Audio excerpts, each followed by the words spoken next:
Welcome to a special edition of Oncology Today, a program for medical oncologists and urologists on the care of patients with urothelial bladder cancer. This is medical oncologist Dr. Neil Love. As a follow-up to our recent live symposium at the 2023 ASCO annual meeting, I met with Dr. Matthew Galsky from the Tisch Cancer Institute in New York City. Dr. Galsky was one of the faculty of our satellite at ASCO, and to begin our discussion, I asked him to provide his perspective on the evolution of the treatment landscape of urothelial bladder cancer over the last decade. So I think the treatment landscape has changed dramatically, of course, in the past 10 years. We had platinum-based chemotherapy 10 years ago in the neoadjuvant setting and in the metastatic setting, and that was pretty much it. And now we have immune checkpoint blockade, we have FGFR inhibition, we have 2 antibody drug conjugates approved in the advanced setting. We have new drugs coming into the non-muscle invasive setting. So I think it's dramatically different. I was thinking about this the other day. In any one clinic session, probably 75% of the patients that I'm seeing are getting immune checkpoint blockade right now in my practice, and that's dramatically different from the past. And a lot of time is spent either seeing patients who have been on immune checkpoint blockade for years with good disease control and minimal side effects, or trying to manage immune-related side effects. Yeah, that really is amazing development. Well, we'll kind of get into the specifics as we go through some of the topics that we got into during the symposium. And the first one was non-muscle invasive disease. And again, if you could kind of provide a broad perspective. Absolutely. So non-muscle invasive bladder cancer, we typically separate into papillary tumors. So those are Ta tumors and T1 tumors. T1 tumors, of course, invading the lamina propria. And then carcinoma in situ, cancer cells sort of carpeting the lining of the bladder. Those two entities are different from probably from a genomic perspective in large part and from a behavior perspective, but they're different from an important practical perspective. Carcinoma in situ tends to carpet the lining of the bladder, and so it's not an entity that can necessarily be resected. You can resect some carcinoma in situ, but usually there's some left. And so when you do trials in a carcinoma in situ, you can actually measure response. You give a drug, and then 3 months later, 6 months later, you see if there's a response in the bladder, similar to what we do in the metastatic setting. Papillary tumors, Ta tumors and T1 tumors are more akin to adjuvant therapy. Those tumors, you can see, they tend to be solitary. Sometimes they're multiple, but they can be resected, and you can see them when they're resected. And then you give a treatment afterwards, and the endpoints are really the lack of recurrence of those tumors. And so because the endpoints are completely distinct in those two entities, typically they've had to be studied separately. And that's been done either in separate clinical trials or one clinical trial with different cohorts. The standard treatment for high-risk non-muscle invasive bladder cancer is still BCG. BCG is still the standard treatment. BCG has been difficult because of some shortages, but it still remains the standard treatment. After BCG, that's referred to with some different terminology, but BCG unresponsive disease is the most common terminology, and that has specific implications in terms of the amount of prior BCG and when cancer recurs. For BCG unresponsive non-muscle invasive bladder, currently pembrolizumab is approved by the FDA for BCG unresponsive carcinoma in situ. The trial that led to that approval had a separate cohort enrolling patients with BCG unresponsive papillary tumors. That data was reported at ASCO GU this past year, and the data is compelling.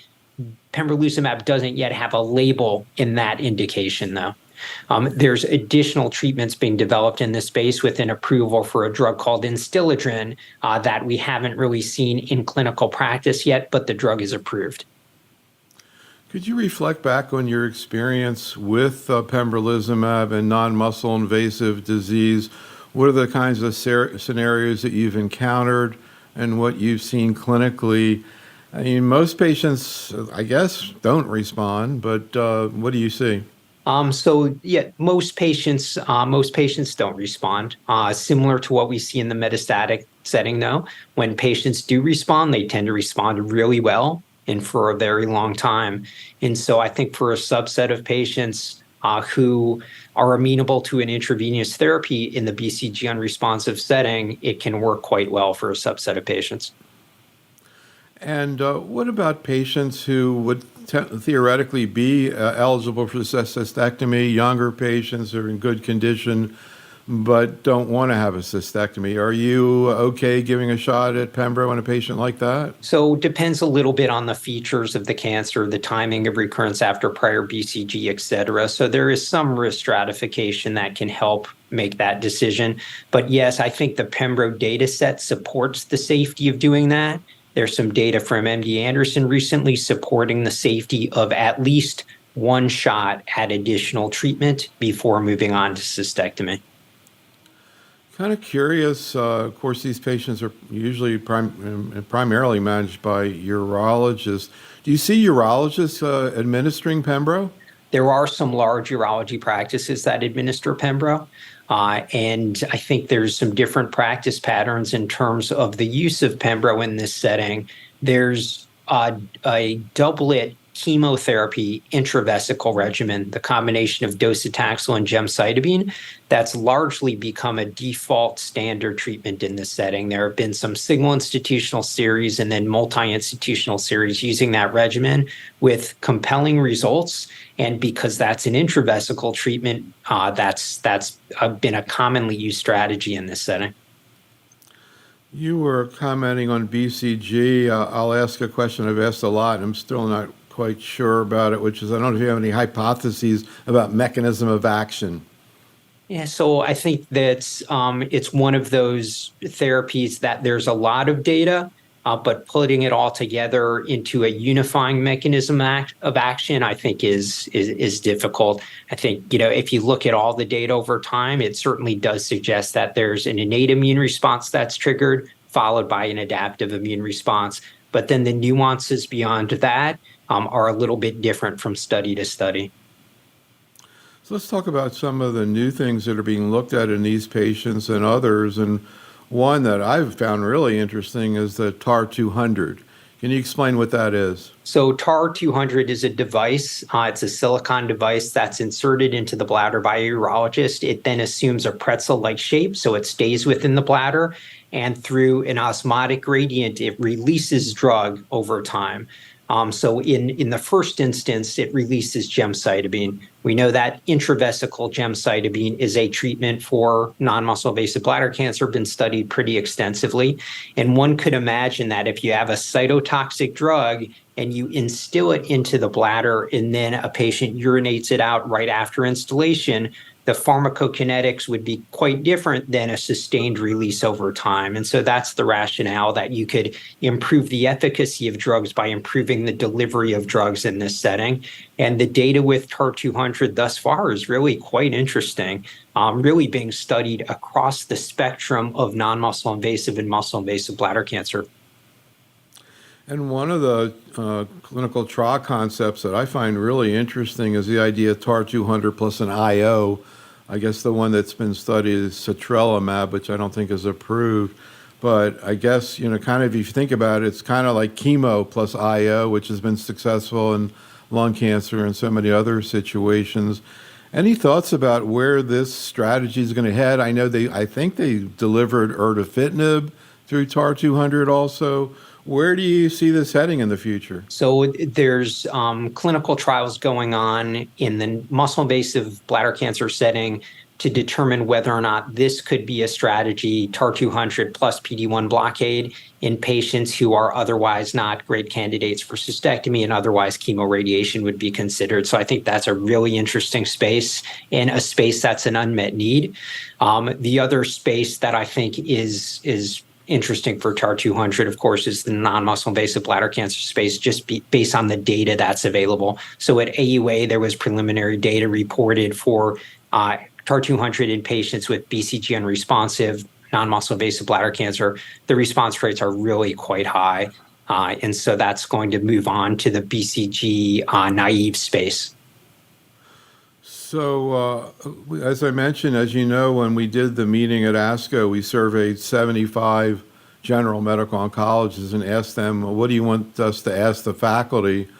Just as we go through this chat today, I'll bring up a couple questions I don't think we got a chance to answer during the actual meeting. One is the issue that somebody brought up about upper urothelial cancer and how you determine invasive and non-invasive, and how do you approach non-invasive? Upper tract urothelial cancer, very difficult to stage based on the anatomy. Really, the distinction is low grade versus high grade because those tumors are managed differently. For high grade tumors of the upper urothelial tract, really regardless of stage, because the staging is difficult, nephroureterectomy has generally been the standard treatment. Defining the stage with a little bit more precision in terms of understanding the application of neoadjuvant chemotherapy in that space has been another separate but related question. And so typically the presence of high-grade cytology in a mass on scan has been sufficient for enrollment on neoadjuvant trials in the upper tract space. For low-grade tumors, there are some other options, including an interesting product that's a mitomycin gel that's instilled into the upper tract and then is sort of solidifies so that there's sustained presence of mitomycin in the upper tract, but that's for lower grade disease. Any other issues in upper tract disease or questions that you get about it, including muscle invasive disease? So I think the major issue in upper tract disease is neoadjuvant therapy or adjuvant therapy. So that's one. The second issue is related to adjuvant therapy specifically, and I'll speak to that. So neoadjuvant versus adjuvant, we have phase 3 data for adjuvant therapy, the POUT study published in the Lancet, a study that was done in the UK, and that showed a benefit of platinum-based chemotherapy versus observation in the upper tract setting.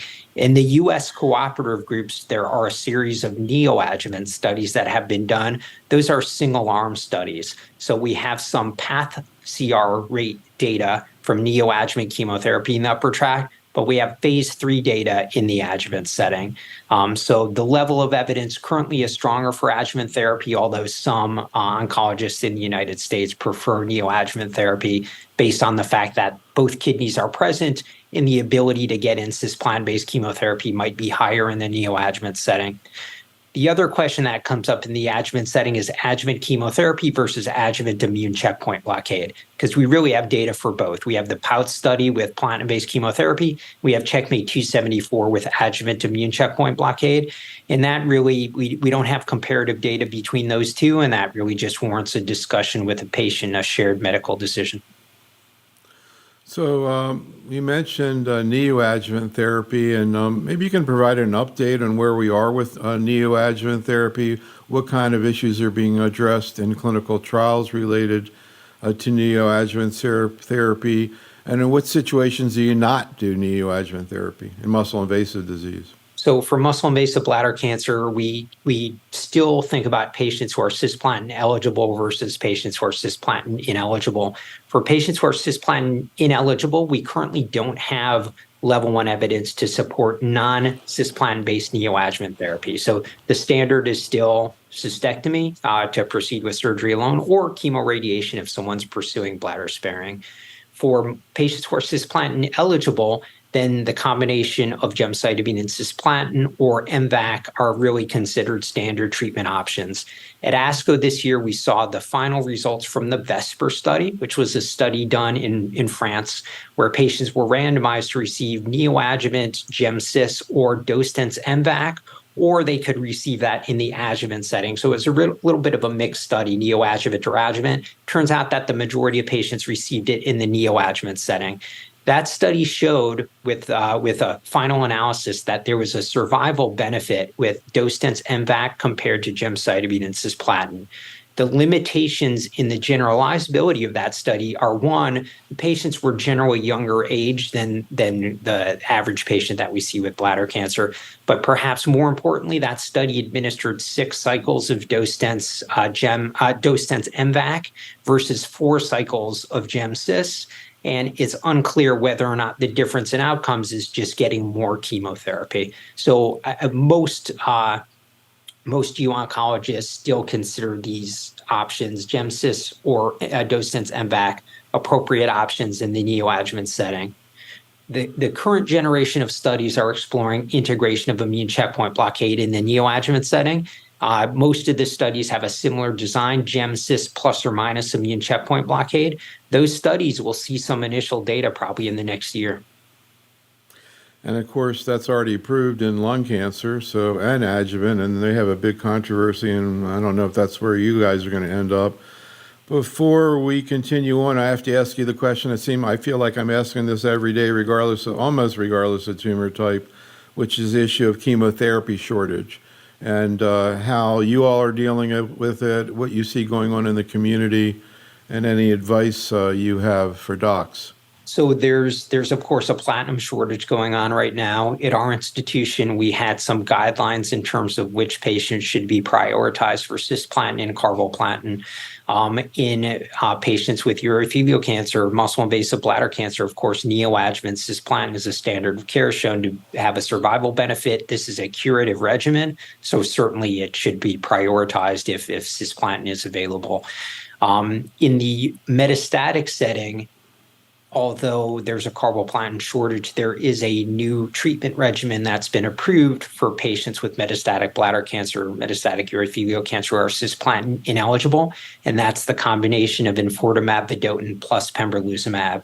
So having a carboplatin shortage certainly is a major issue because this is an important drug.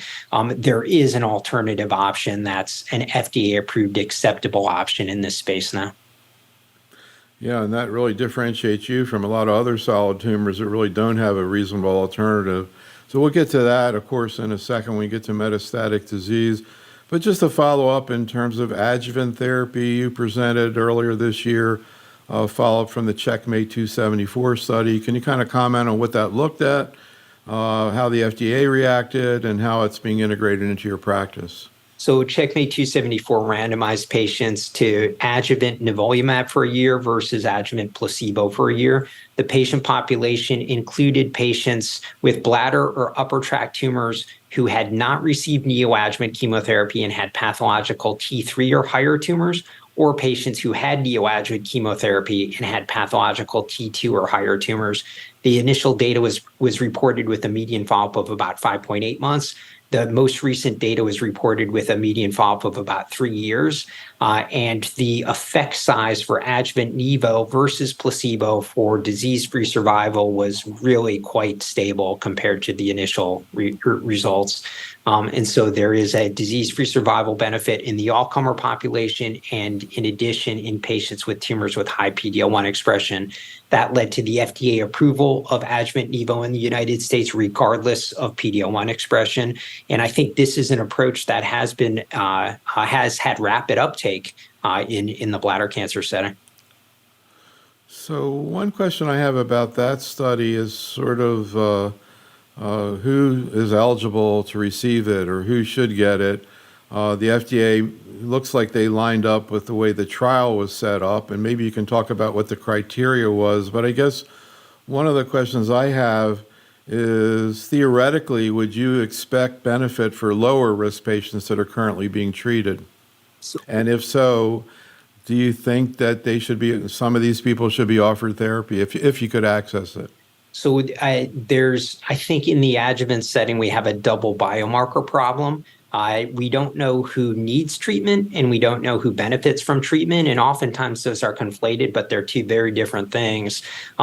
You could have a tumor that's exquisitely sensitive to to immune checkpoint blockade. But if you don't have micrometastatic disease, you could give that patient all the immune checkpoint blockade in the world. They're not going to benefit. And so we need tools to define both.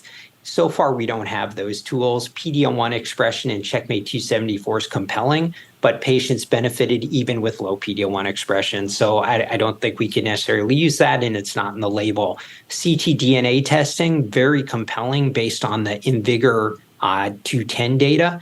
And so that's something that's being prospectively validated. I think in the future, having tests to determine who needs treatment, we're going to be much closer to that than determining actually who benefits from treatment. And what I mean specifically is ctDNA to make those decisions. But when you think, so for example, in a patient who's had neoadjuvant therapy, what would they need to be? What would you need to see at surgery in order to be treated? So pathological T2 or higher, that was the eligibility criteria. We know that pathological T2 tumors in the setting of prior neoadjuvant chemotherapy, obviously less high risk than a T3 or a T4 tumor, but that residual cancer, despite exposure to prior chemotherapy, is telling us something biologically, and that's associated with a fairly high risk of recurrence and certainly justifies consideration of adjuvant therapy. So if a patient with a T2 tumor post-op said, what's my chance of having a relapse without any further therapy, what would you say? Yeah, it's about 40 to 50%. And if they had a T1 residual tumor, what would you say? Yeah, so then it's certainly lower, and those patients weren't included in the study. And so we generally would not recommend adjuvant therapy in that setting. But I'm just curious, what would you tell the patient in terms of chance of relapse? So T1 tumor after prior neoadjuvant chemotherapy, maybe about 10 to 20%. And, theoretically, if you knew that the hazard rate applied going down, that would end up with potentially, 5 or 10% absolute avoidance of recurrence. Do you think that there are patients first of all, do you think it's theoretically, if those were the numbers, and you believe those were the numbers, do you think that would yield a positive risk-benefit ratio for the use of Nivo, even PathCR? What's the relapse rate after PathCR? It's about 5%. It's pretty 5%. Yeah. So do you think that these lower risk patients would obtain benefit? And if we knew that, would you offer it? So I think they could derive benefits simply because of this issue that there are patients with lower risk disease who certainly have micrometastatic disease and who have tumors that are sensitive to immune checkpoint blockade. And then it becomes a numbers game. What's the risk that they're going to have an adverse event for the treatment of a situation where they're already cured surgically? So here again, I think this is where ctDNA potentially is helpful in the future. And we got a lot of questions about ctDNA from the docs in practice. Of course, they're already used to using it in colorectal or colon cancer. And it sounds like that's maybe the direction you all are maybe going to move in. So the IMvigor210 study, this was the similar study to Checkmate 274, but randomized patients to adjuvant atezolizumab versus observation. That study did not show a disease-free survival benefit. The investigators took a look at that study using the Signatera platform, published in Nature, showed that in patients with detectable ctDNA, there seemed to be a benefit from adjuvant atezo, not so much in patients without detectable ctDNA. That's a post hoc analysis that's different than Checkmate 274, which showed a benefit of adjuvant Nivo in the enrolled population, but it certainly establishes some proof of concept for the approach. So that approach is being prospectively validated in a few studies. One is called IMvigor211, which is enrolling patients, similar patient population. If there is detectable ctDNA, then patients are randomized to adjuvant atezolizumab versus placebo. And then there's a study that we're getting up and running through the U.S. cooperative group system called MODERN. And in this study, patients with detectable ctDNA are randomized to adjuvant nivolumab versus adjuvant nivolumab plus relatlimab. And patients with undetectable ctDNA are randomized to adjuvant Nivo versus just observation with the initiation of nivolumab if there's conversion from ctDNA negative to ctDNA positive results. So one of the most common questions we got relates to the next thing I want to ask you about, which is bladder sparing and the avoidance of cystectomy, particularly in older patients. Any comments about how you approach these patients? And of course, a lot of people are asking, what about adjuvant IO, adjuvant, Nevo in those patients? So the adjuvant IO question is a great question. We don't have data. There's a phase 2 study that looked at the feasibility of a similar paradigm to what's done in lung cancer and stage 3 lung cancer. Certainly showed the feasibility of giving immune checkpoint blockade after chemoradiation, but we don't have randomized data yet. In terms of just thinking about this space overall, so certainly trimodality therapy, transurethral resection, plus chemotherapy, plus radiation is a standard treatment for muscle-invasive bladder cancer used throughout the world, some places in the world more than others. In my practice, patients who don't want to proceed with cystectomy, which is not uncommon, and I saw 2 patients this week who didn't want cystectomy, we proceed with concurrent chemoradiation. The choice of chemotherapy that's added depends a little bit on some patient characteristics, including renal function. Twice weekly gemcitabine is a regimen that we commonly use, and that's been used in some cooperative group studies as well. Let's talk a little bit about metastatic disease, and we'll start out talking about first-line therapy. Maybe we should even backtrack a little bit and have you comment a little bit about how you look at the issue of cisplatin and carboplatin eligibility and how that leads you in different directions in the metastatic setting. So in the metastatic setting, we think first about cisplatin eligibility, and cisplatin-based chemotherapy is still a standard of care for patients who can receive cisplatin. One of the reasons for that is that there does seem to be a subgroup of patients who have durable disease control, even in the metastatic setting with cisplatin-based chemotherapy. Criteria that make a patient cisplatin ineligible are somewhat arbitrary, but mostly guided by renal function, creatinine clearance of less than 60. Some people use a little bit lower, but 60 is a commonly used cut point.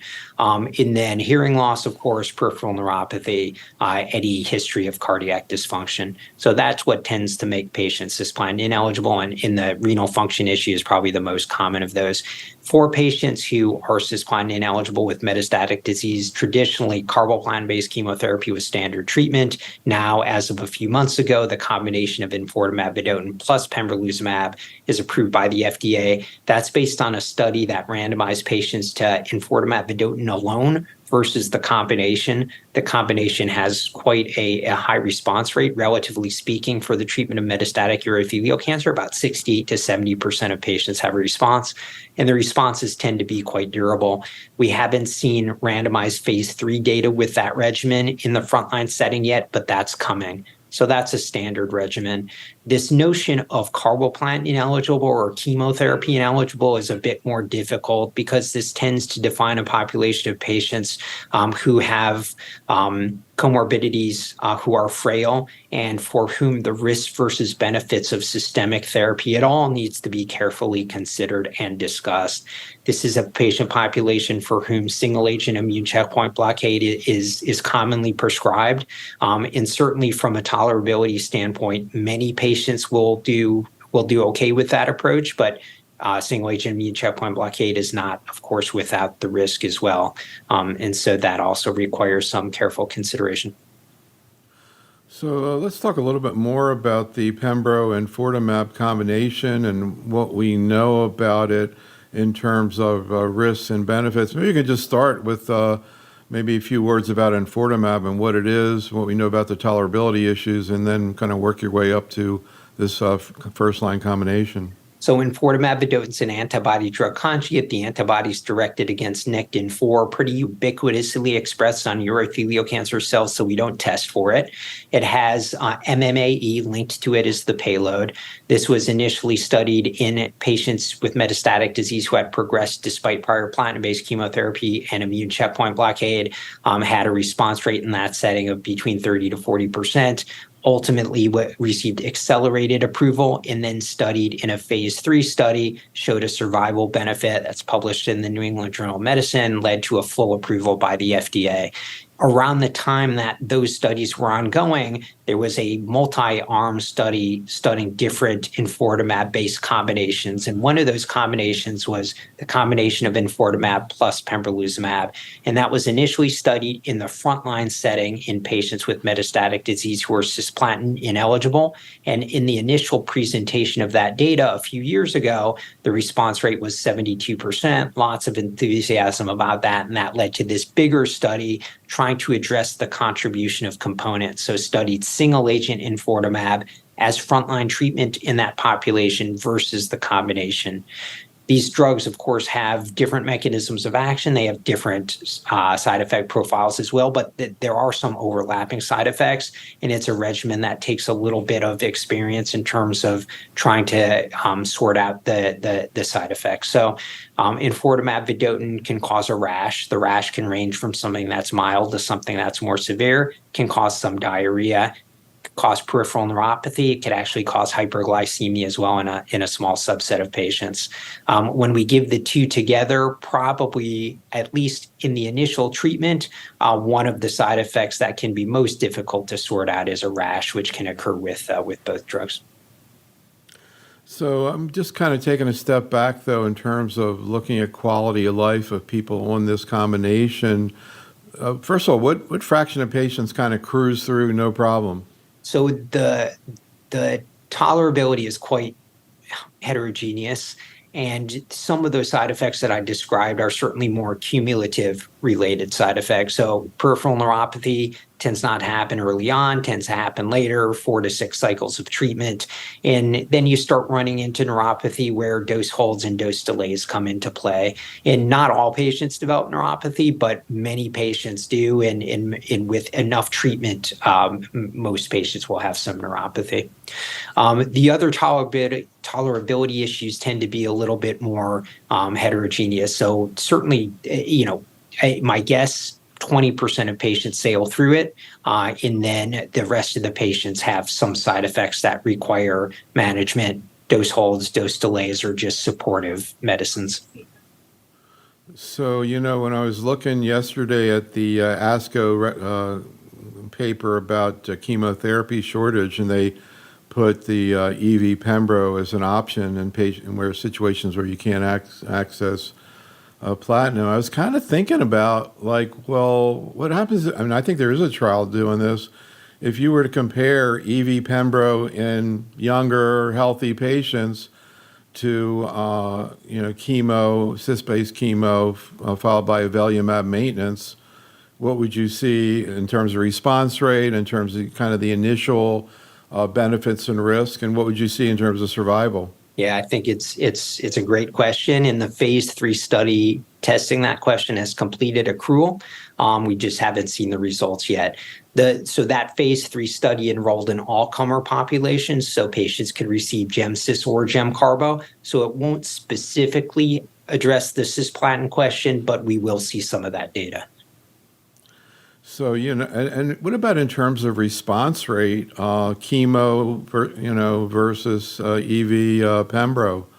So with frontline chemotherapy in modern studies, IMvigor 130, Keynote 361, these studies that compared platinum-based chemotherapy with platinum-based chemotherapy plus immune checkpoint blockade, we see response rates with platinum-based chemotherapy in about the 40 to 50% range in those studies.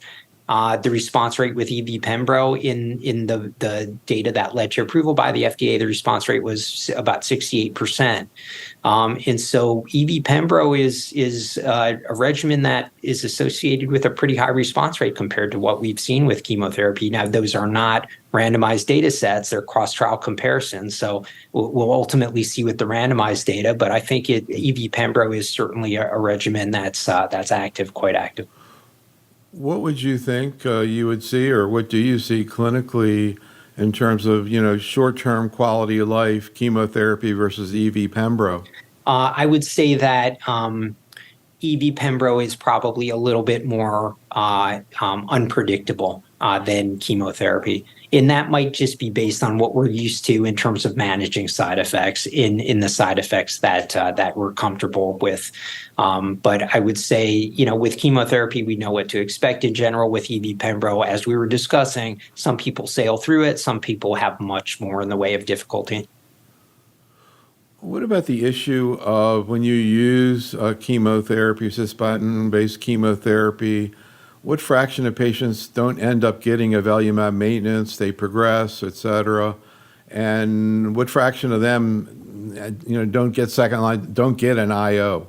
So, if you look at the, population-based studies or registry studies, et cetera, it's about a 50% drop-off or more from frontline to second-line therapy. So a large subset of patients who initiate first-line treatment for metastatic urothelial cancer do not receive second-line treatment.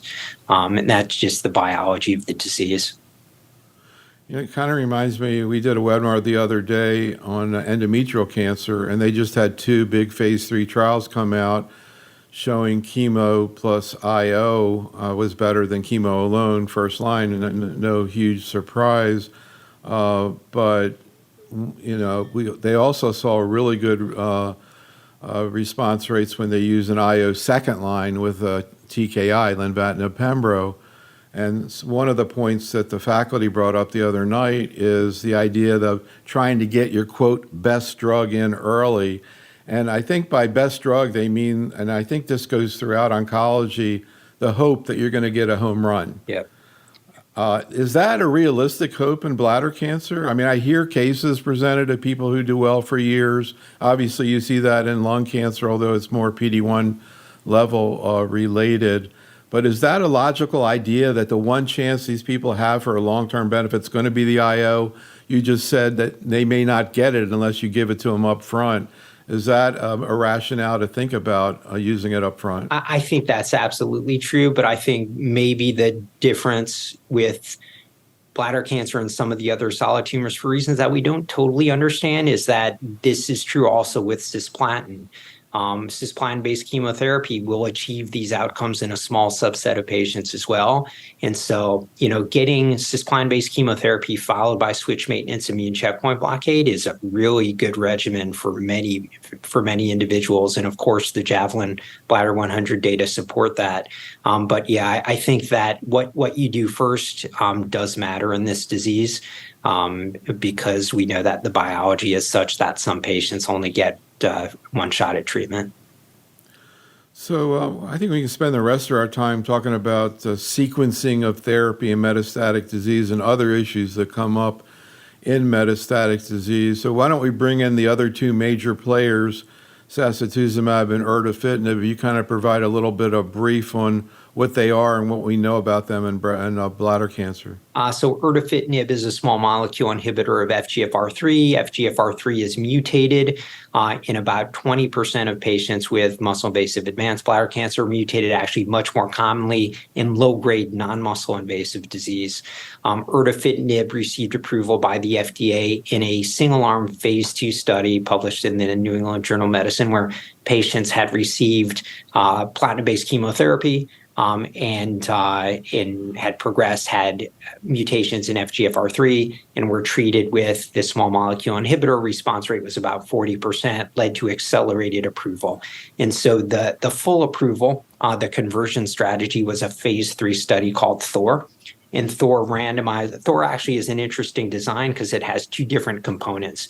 But the component that we have the results for so far is a randomization of patients who had received prior immune checkpoint blockade. They could have received 2 prior systemic therapy regimens, but had to receive prior immune checkpoint blockade. And they were randomized to receive dealer's choice chemotherapy, which could be docetaxel or vinflunine outside of the United States, or erdafitinib.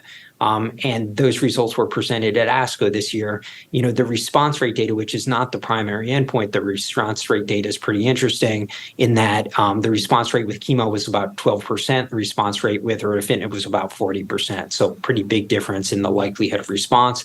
And then the PFS and overall survival data also demonstrated a significant benefit with erdafitinib, with a hazard ratio for overall survival of 0.64 for erdafitinib versus chemotherapy.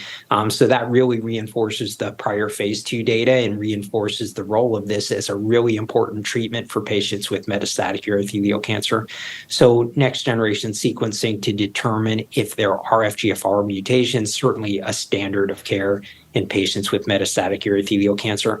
I tend to do that pretty early on in patients with high-risk muscle-invasive bladder cancer, or in particular in the frontline setting in patients with metastatic disease, because you want that information in hand when a decision needs to be made about the next line of treatment, which can be unpredictable, as we discussed.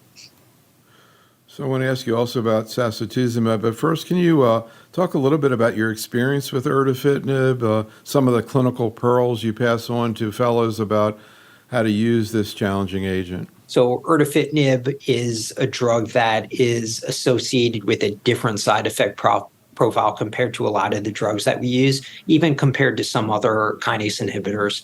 Erdafitinib can cause skin and nail toxicity, and particularly the nail toxicity is a bit different than some of the other drugs that we use. And so that requires careful attention, dermatology referrals if available, patients reporting changes in skin and nail early on so that dose holds and dose adjustments can be made. Erdafitinib can cause hyperphosphatemia, and so we monitor the phos level. There's actually a dose escalation strategy that's been employed in the clinical trials in addition to this phase 3 study that I mentioned. The dosing is 8 milligrams, but based on what happens with the phos in the absence of other high-grade toxicities, you can escalate to 9 milligrams. I have not done that in clinical practice that I can remember, and most of the time I'm dose reducing, but that is per the package, per the label for erdafitinib. So monitor the phos, pay attention to the nails, and then ophthalmology referral is important early on. Erdafitinib can cause central serous retinopathy. Patients can get blurriness of vision. That is reversible with holding the drug, but that is something that needs to be paid attention to.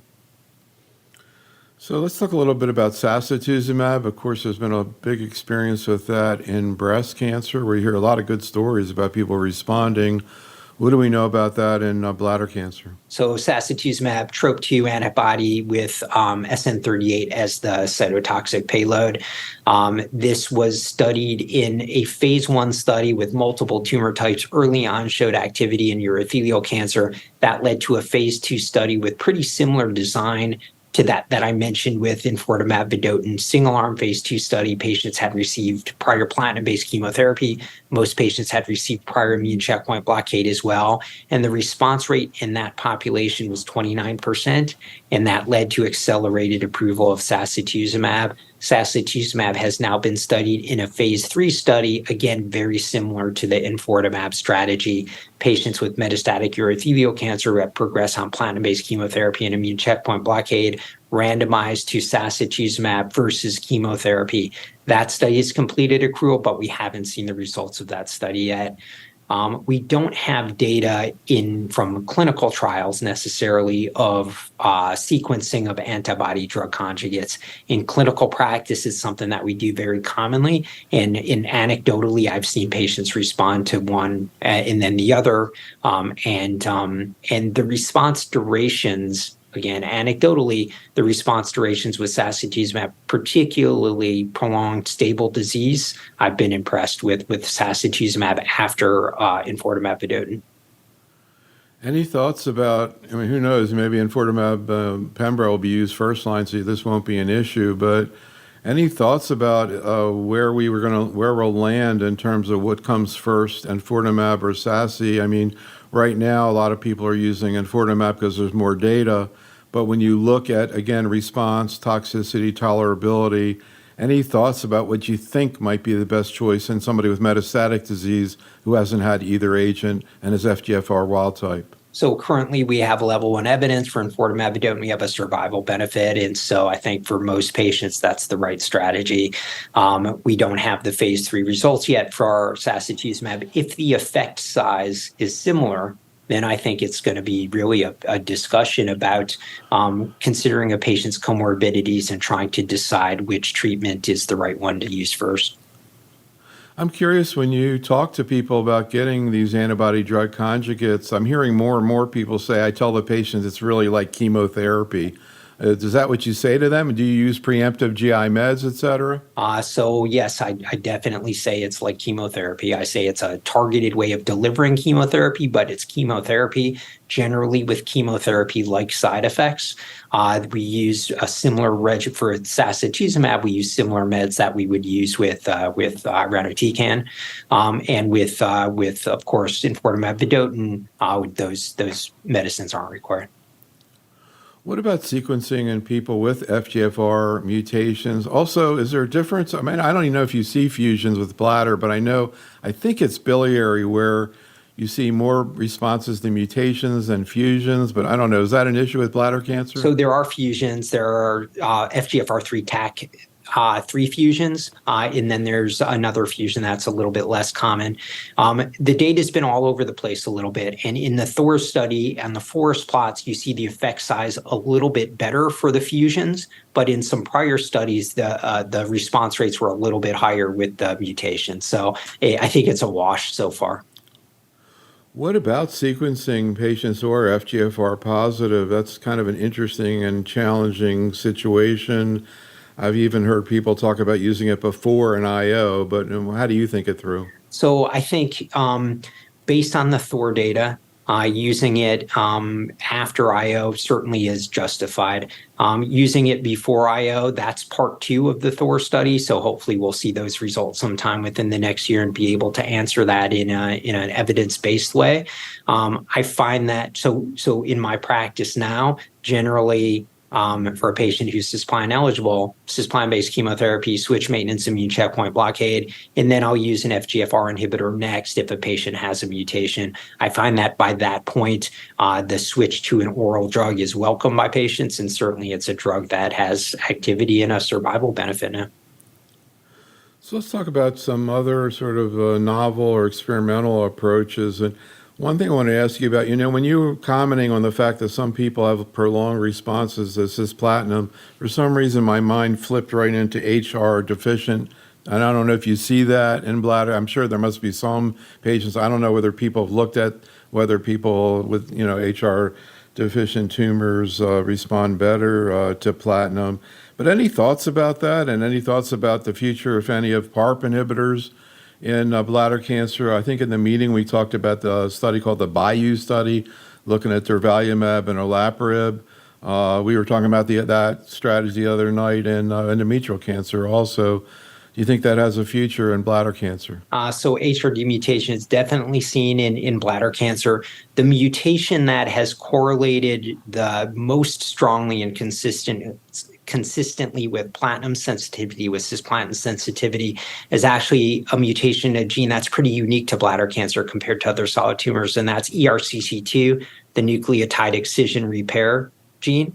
So this is sort of fits with the mechanism of cisplatin. And there's been extensive work even making those mutations that are found clinically, introducing them into cell lines, testing for cisplatin sensitivity. It's really robust data supporting these mutations and their association with cisplatin sensitivity. Those occur in probably about 10 to 12% of patients with bladder cancer. We also see BRCA mutations, ATM, et cetera. The data around those in platinum sensitivity is a little bit all over the place, although most of it does support a benefit with cisplatin-based chemotherapy.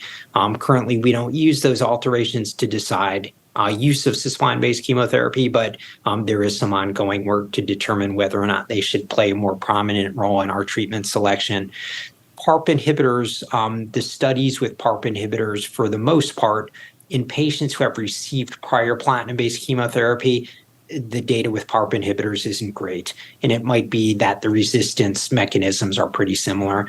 There's been one largest study already published, and then we have a second study that's in press now that really didn't show much of a response rate at all. The trials using PARP inhibitors with immune checkpoint blockade in platinum naive patients, I think, is a bit more compelling. Interesting.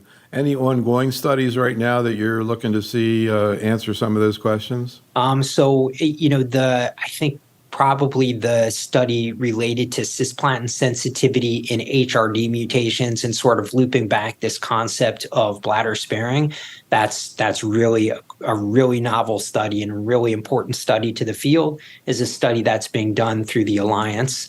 And this is a study where patients with muscle invasive bladder cancer receive gemcitabine and cisplatin. And if there's an HRD mutation in their pretreatment tumor, and they have a complete clinical response to chemotherapy, then they're offered the opportunity not to have a cystectomy and just be monitored after that. So TURBT plus chemotherapy as potentially curative treatment for muscle invasive bladder cancer harboring HRD alterations. And that study's been going on for several years now, and it's an important one to finish. That really is exciting. So the last thing I want to ask you about, I feel like more and more, I've been making a joke recently that HER2 is the new MSI high and BRAF, because I feel like I'm talking about it in every solid tumor nowadays and hearing pretty cool stuff too. And you all, that's no exception. So maybe you can provide an overview. What kind of HER2 alterations are seen in bladder cancer, and what we know about some of the newer agents that are getting a lot of attention. Of course, trastuzumab deruxtecan, for sure, everybody's talking about that, obviously already approved in several tumors. Also tucatinib, which now is approved in colon cancer. And then this really interesting agent, tisagenlecleucel vedotin, which I never even heard of, an anti-HER2 ADC. Can you provide a little bit of an overview of HER2 and where you think that's heading? Sure. So HER2 mutations are actually pretty common in bladder cancer, and unfortunately, it's been difficult to exploit that. There have been studies with small molecule inhibitors of HER2, and they really haven't shown a lot of activity in bladder cancer, and perhaps it's because of the co-alterations that are present. Targeting HER2 with naked antibodies in the past hasn't been that successful. There have been just a few studies with trastuzumab, didn't work very well. There was a basket study with trastuzumab plus pertuzumab that showed activity in some patients with urothelial cancer, so sort of keeping that notion alive. And so there is a study with tucatinib plus trastuzumab. One of the basket studies includes a basket of patients with urothelial cancer. We haven't seen those results yet. I should have mentioned that amplifications in HER2 occur not so commonly, but in a subset of patients with urothelial cancer. HER2 overexpression has been a little bit more of a complicated issue, because the staining pattern in urothelial cancer is different than gastric cancer and breast cancer. And so the right approach to scoring HER2 expression in urothelial cancer has not been completely well defined.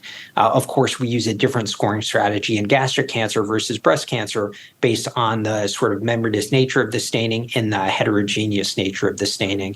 And so you can see studies quoting HER2 overexpression in bladder cancer at the protein level, showing that, a third of patients have HER2/3+, and you could show some that show 10% have HER2/3+. So it's a little bit all over the board. Antibody drug conjugates targeting HER2 have looked much more promising in urothelial cancer than some of the other strategies targeting HER2. And we really have probably the most data with this drug that you mentioned, disitamab vedotin. And that's because disitamab vedotin was actually first developed in China. And so they did a series of phase 2 studies already in China that have been reported. The response rate so disitamab vedotin, I should say, is an antibody directed against HER2, but it's not trastuzumab. It's directed at a different epitope, and it has MMAE as the payload. So the same payload is in enfortumab vedotin. In patients with metastatic urothelial cancer progressing despite prior platinum-based chemotherapy with HER2 2+ or 3+ overexpression, the response rate's about 40 to 50% in the studies that were done in China. And then in a study combining disitamab vedotin plus a PD-1 inhibitor, the response rate was 70%, sort of similar to what's seen with EV Pembro. And so lots of enthusiasm for that drug. And now there's a big international study looking at DV alone and then DV plus Pembro. And I think they saw benefit in HER2 1+ Yes. also. That's absolutely right. Yep. Really interesting. It's interesting I didn't realize that you see more mutations in bladder, but it's interesting because you see the same thing in lung. So breast and GI, they're more overexpression, amplification, but lung and I guess bladder, so maybe there's a smoking connection, who knows? Yeah. So what about TDXD? What do we know about that in HER2-positive bladder cancer? So studied in a clinical trial where patients received the combination of trastuzumab deruxtecan plus nivolumab, and those patients had progressed despite metastatic urothelial cancer had progressed despite prior platinum-based chemotherapy. And the response rate in that study was about 36%. There seemed to be some relationship between HER2 expression and the response rate, although it was a small study. And so that was really the only data that we had until ASCO, where we see this study with multiple tumor types.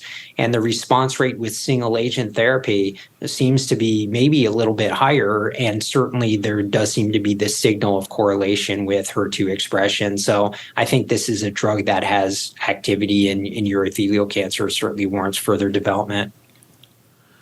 Have you or would you use it if you could access it in a patient who ran out of options in metastatic disease? I would, and I think one of the reasons why is because the payload is different than the other ADCs that we have. And so for a patient with high HER2 expression, high levels of HER2 expression, who has progressed despite standard therapies, I think it's a reasonable thing to consider. But you haven't done it? I have done it. And I'm going to guess you've seen a response. Yes.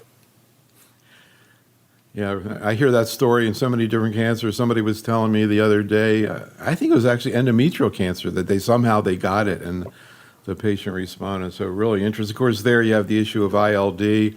How did you, I don't know how many patients you've treated, but how do you follow these patients? There's a big debate in breast about, imaging beyond just symptoms. What are you thinking? Yeah, so I was involved with the combination with trastuzumab deruxtecan plus nivolumab, and of course, in that setting, we were very attuned to it because of the risk for pneumonitis with immune checkpoint blockade as well. So we followed patients very closely with CT, and with any symptoms had a low threshold to get PFTs and refer to pulmonology.